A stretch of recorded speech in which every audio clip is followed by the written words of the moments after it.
DayZ is the kind of game that wants to make climbing over a fence feel like scaling Everest, the kind of game that makes simple melee fights feel like book-long odysseys, the kind of game with a dedicated middle finger emote, but a serious lack of care and attention where it really counts. Having sunk many hours into DayZ on PC, its PS4 port filled me with plenty of excitement. 5 years ago. In those 5 years, DayZ lost me completely thanks to its sloppy nature and seemingly listless approach to updates that meant it actually only entered a 1.0 state last December for PC. After an Xbox One port, which seems like it might have been a testing ground for a wider console release, DayZ is finally on PS4 after being announced with little to no fanfare. It's not hard to see why. It plays very much like yesterday's game. The problems with the port are immediately obvious, even DayZ's opening menu not being exempt from serious pop-in and slowdown. And this is on a Pro. The intro cinematic itself, just a plain old video, also looked like it had framerate issues. It barely able to get through a scene without some kind of hiccup. Things weren't boding well, so as I made my way through the clunky server interface and tried to figure out what the hell it all meant, I wasn't surprised to find myself dropped into total darkness with no brightness setting to speak of, and really not much in the way of settings at all.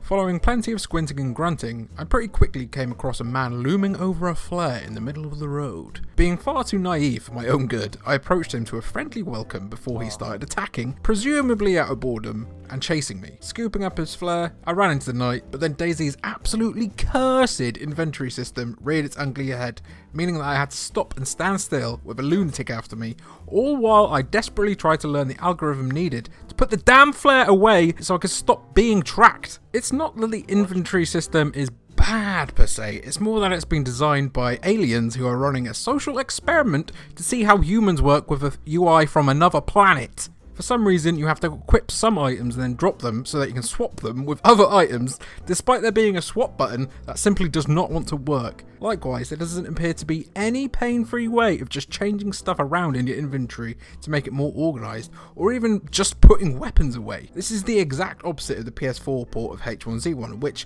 while not the best game in the world, at least took the time to create a better experience designed specifically for controller players. The attack by the flare guy left me mortally wounded, so I bled out pretty quickly and found myself back on the beach. Remarkably, I found yet another player almost instantly, though I have been solo for what feels like hours since his heartbreaking betrayal, which is kind of just an inevitable happening in DayZ apparently.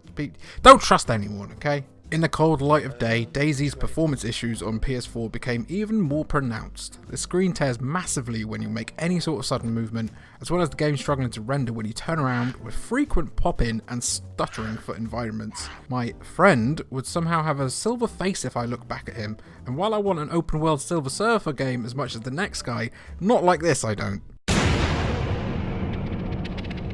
DayZ generally also suffers horrendously when you enter any area with more than a couple of huts and an incessant chicken to its name. Frame rate draws to a snail crawl as environments wake up from their nap and render. Not only do you have to be aware of other players and zombies if you go to highly trafficked spots, but you also have to look out for pervasive technical issues that make an incredibly clunky game feel even more so. There's even an old bug that I vividly recall from the game's early access days where players look like they're floating or falling from a great height when trying to climb over something. Oh, you also don't really vault anything in DayZ, by the way. You just kind of jump around it until the game is tricked enough into letting you jump over. There's also just how aged DayZ feels as an overall product, something that took its sweet time in development and ended up getting overtaken by its peers for as a result.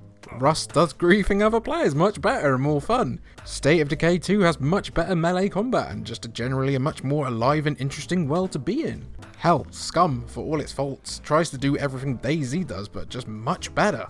The general gameplay loop of DayZ is uninspired and seriously unfulfilling, it depending entirely on your interactions with other players to be any fun at all. It's a sparse game with little to do apart from stay hydrated and clumsily hit zombies with what feels like the force of a baby's fist. While it being better with friends is an obvious defense, this applies to almost every game ever made. If you could play the Quiet Man with a friend, who could be your ears or something along those lines, I don't know, it would be even more of a masterpiece than it already is. Mwah! I've not spent a huge amount of time back in Chernarus with about 5 hours under my belt in DayZ so far, but it says a lot that I'm seriously dreading the next 5. I haven't even seen a single soul in a couple of hours, and I'm not seeing how DayZ can get much better from here either. What about you? Have you been playing DayZ on PS4? Do you have any thoughts on it at all? Do you agree with what I'm saying? Disagree? Let me know down in the comments, and thanks for watching. Oh, and subscribe. Do that.